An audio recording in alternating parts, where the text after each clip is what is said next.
ಯಾಕಂದ್ರೆ by birth ನಾನು singer ಅಲ್ಲ, ಮನೇಲಿ ಹಾಬಿ ಇತ್ತು ಸಿಂಗಿಂಗ್, ಎಲ್ಲರೂ ಮಾಡ್ತಾಯಿದ್ರು, ಅಪ್ಪ ಅಣ್ಣ ತಮ್ಮ ಎಲ್ಲ ಸಿಂಗಿಂಗ್ ಮಾಡ್ತಾಯಿದ್ರು. ಸ್ಕೂಲ್ ಲೆವೆಲಲ್ಲೆಲ್ಲ ಕೆಲವೊಂದು ಲೈಟ್ ಮ್ಯೂಸಿಕ್ಕು, ಕೆಲವೊಂದು ಈ ಡಿವೋಷ್ನಲ್ ಸಾಂಗ್ಸು ಈ ಥರದ್ನೆಲ್ಲ ಹಾಡ್ತಾ ಇದ್ವಿ.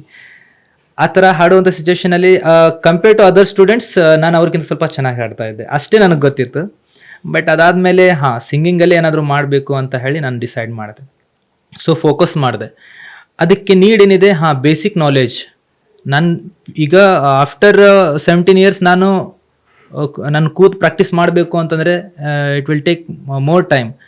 ಅಂದರೆ ಒಂದು 4 to 5 ವರ್ಷ ಬೇಕೇ ಬೇಕು ಒಬ್ಬ ಪ್ರೊಫೆಷ್ನಲ್ ಆಗಿ ಪರ್ಫೆಕ್ಟಾಗಿ ಸಿಂಗರ್ ಆಗಬೇಕು ಅಂತಂದರೆ.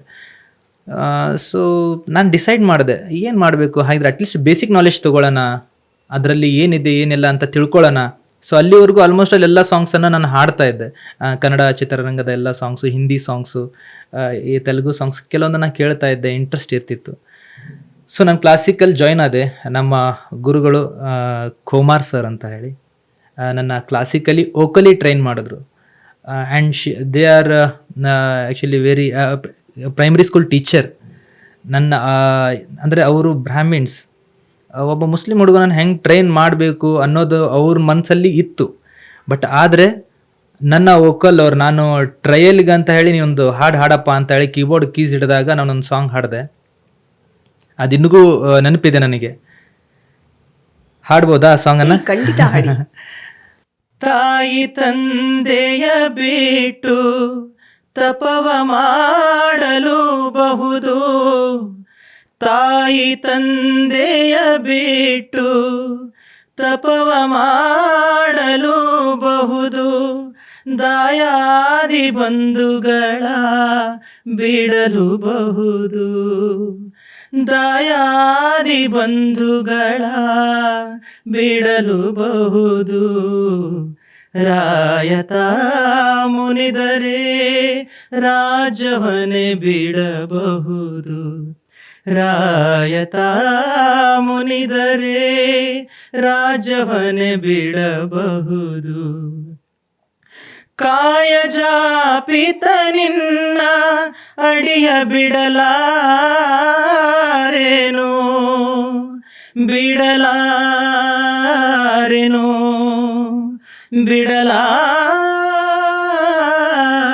ಬಿಡಲಾರೇನೋ, ತೊರೆದು ಜೀವಿಸಬಹುದೇ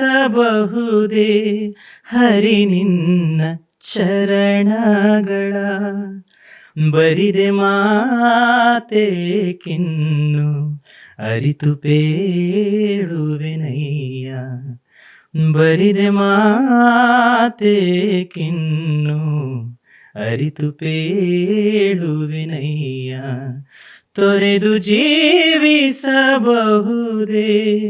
ಹರಿ ನಿನ್ನ ಚರಣಗಳ. ಇದನ್ನ ಹಾಡಿದ್ದೆ. ಗುರುಗಳು ಫಿದಾಗೋಗ್ಬಿಟ್ಟಿರ್ತಾರೆ. ನಿನ್ನಲ್ಲಿ ಏನೋ ಇದೆ, ನೀನೇನೋ ಒಂದು ಮಾಡ್ತೀಯ, ಸೊ ನನ್ನಿಂದ ನಿನಗೇನಾಗುತ್ತೆ ಅದು ನಾನು ಬೂಸ್ಟ್ ಮಾಡ್ತೀನಿ. ಸೊ ಹಾಗಾಗಿ ಅವರು ನನ್ನನ್ನು ಟ್ರೈನ್ ಮಾಡಿದ್ರು ವೋಕಲಿ, ಈ ಥರ ಹಾಡು ಈ ಥರ ಇರುತ್ತೆ ಅಂತ ಹೇಳಿ. ಬೇಸಿಕಲಿ ನಾವು ಕ್ಲಾಸಿಕಲಿ ಏನು ಸ್ಟಡಿ ಮಾಡ್ತೀವಿ ಸ್ವರಗಳ ಬೇಸಿಕ್ ಫೌಂಡೇಶನ್ ಸ್ಟಾರ್ಟ್ ಆಯಿತು. ಅದರಿಂದ ಜಾಸ್ತಿ ಅಭ್ಯಾಸ ಮಾಡಿದೆ. ಡೆಡಿಕೇಶನ್ ಯಾವ ಥರ ಇತ್ತು ಅಂತಂದರೆ, ಬೆಳಿಗ್ಗೆ 6 ಗಂಟೆ, ನಮ್ಮದು ಕಾಲೇಜೆಲ್ಲ 8:30 ಎಲ್ಲ ಇರ್ತಿತ್ತು. ಬಟ್ ನಾನು ಹೇಳ್ಬೇಕಾಗಿರೋದು 7:30 ಹೇಳ್ತಿದ್ದೆ. ಬಟ್ ಸಿಂಗಿಂಗ್ಗೋಸ್ಕರ 5:30 ಹೇಳ್ಬೇಕಾಗಿತ್ತು.